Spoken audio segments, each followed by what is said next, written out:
पिंपरी चिंचवड हा खरं तर अजित पवारांचा बालेकिल्ला मानला जायचा, मात्र भाजपनं हा बालेकिल्ला उद्ध्वस्त केला आणि याच पिंपरी चिंचवडमध्ये आता अजित पवारांच्या पत्नी खासदार सुनेत्रा पवार यांनी सुद्धा लक्ष घातलेलं आहे। आज राष्ट्रवादीच्या सगळ्या माजी नगरसेवकांना आणि पदाधिकाऱ्यांना घेऊन सुनेत्रा वहिनींनी आयुक्त शेखर सिंह यांच्यासोबत बैठक घेतलेली आहे। खरं तर गेले अनेक दिवस आम्ही बघत होतो की आयुक्त तुमचं काही ऐकत नाहीत, तुम्हाला थेट सुनेत्रा पवारांना बोलवण्याची वेळ आलेली आहे। असं म्हणता यायचं नाही की आयुक्त ऐकत नाही, परंतु ज्या पद्धतीने कामं व्हायला पाहिजे त्या पद्धतीने कामं होत नव्हती राष्ट्रवादी काँग्रेस पक्षाची। आणि काय बजेटच्या प्रोव्हिजन्स असतील, शहरातल्या काही प्रमुख समस्या असतील त्याबद्दल, आणि वहिनींनी अचानकपणे काल निरोप दिला की मी पिंपरी महापालिकेला भेट देत आहे। त्यामुळे आम्ही स्वतः सर्व पदाधिकाऱ्यांना रात्रीच्या रात्री फोन करून त्यांना आम्ही इथे बोलवलं।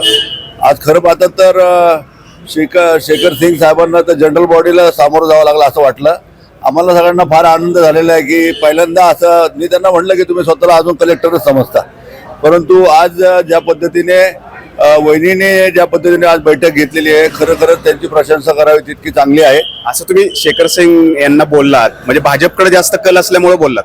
भाजपकडे कल असल्याचा विषय आहे। मी तुम्हाला म्हटलं की बजेटच्या प्रयत्न अर्थात असं होतं की सत्ता नसल्याने काही असा प्रश्न येतोच, निर्माण होतो। सत्तेत आहात तुम्ही असं कसं म्हणता? सत्तेत आहे आता सत्तेत आहे आता एवढंच ना ह्या इलेक्शन पासून, आणि म्हणून तर त्या अधिकारवाणीनेच आम्ही आमची कामं तर सांगत असतो। परंतु शहराच्या बाकी ज्या काही समस्या आहेत त्या समस्याच्या अनुषंगाने वायसमचा प्रश्न असेल, शहरात पाणी पुरवठ्याचा प्रश्न असेल, कमी दाबाने पाणी येतं, एक वेळ पाणी येतं, किंवा ट्रॅफिकची जी समस्या आहे, वायसममध्ये पूर्वीसारख्या सुखसोयी नाही आहेत, इतरांना बाहेर पेशंटला रेफर केलं जातं। बरोबर, अनेक समस्या तुम्ही त्या ठिकाणी मांडल्या। खरं तर मुख्यमंत्री देवेंद्र फडणवीस यांचं सरकार आहे, त्यात तुमचे नेते उपमुख्यमंत्री अजित पवार सुद्धा आहेत।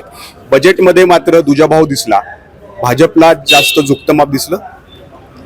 म्हणूनच आज आम्ही मीटिंग घेतली की आमच्या काही सदस्यांचा आम्हाला काही सदस्यांचे फोन आले की बजेटमध्ये काही कामं आमची घेतली गेली नाही। मग आम्ही दादांना आज बजेटच्यामुळे वेळ नसल्यामुळे आणि इथलं बजेट जर झालं तर त्याच्यानंतर आम्हाला काही करता येणार नाही, म्हणून वहिनींना विनंती केली की तुम्ही लक्ष घाला, तुम्ही या आणि ज्या आमची बजेटमध्ये कामं घेतली नाहीत ती कामं घेण्यासाठी आज आम्ही त्यांना विनंती केलेली आहे।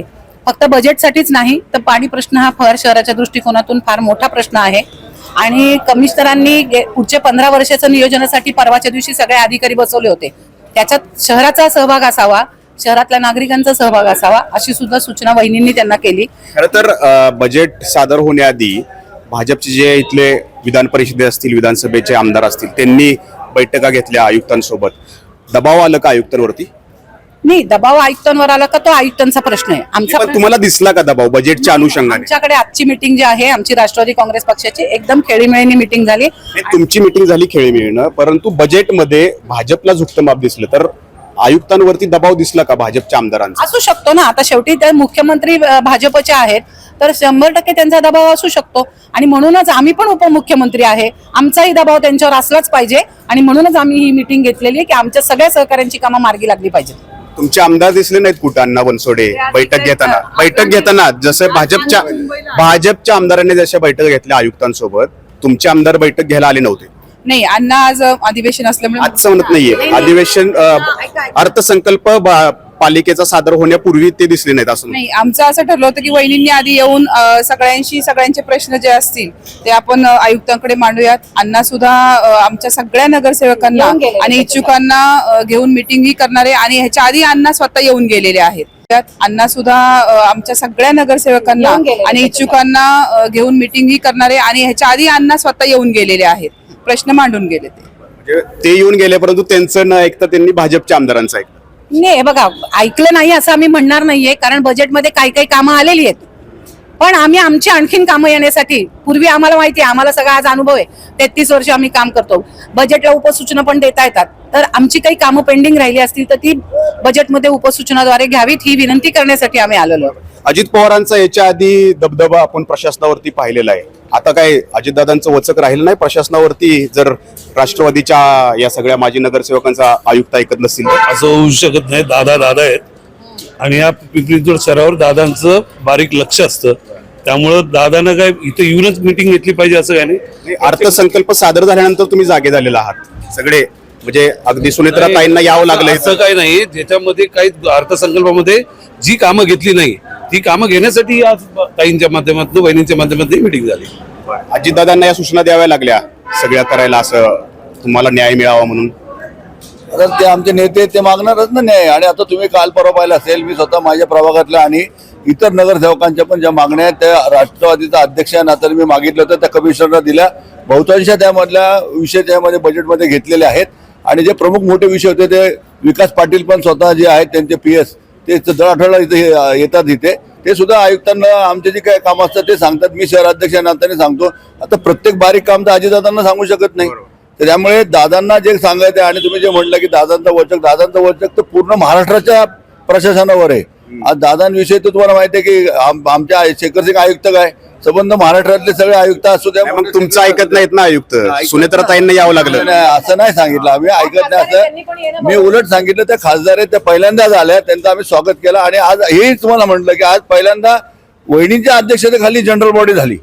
म्हणजे आज सर्वांना बोलायला संधी दिली, सर्वांचे प्रश्न मांडायचे. एवढे दिवस बोलायला संधी देत नव्हते आयुक्त, अशी मिटिंग होत नव्हती ना, अशी मिटिंग होत नव्हती. वेळ देत नव्हते आयुक्त. आज बरोबर नाही, वेळ इंडिव्हिज्युअल द्यायचे ना, म्हणजे एवढे एकत्र नाही द्यायचे ना सर्वांना, एकत्र कधी घ्यायचे ना. आज ते सगळ्यांना तोंड देत होते, म्हणून त्यांना म्हटलं साहेब आज जनरल बॉडीचा अनुभव आला का.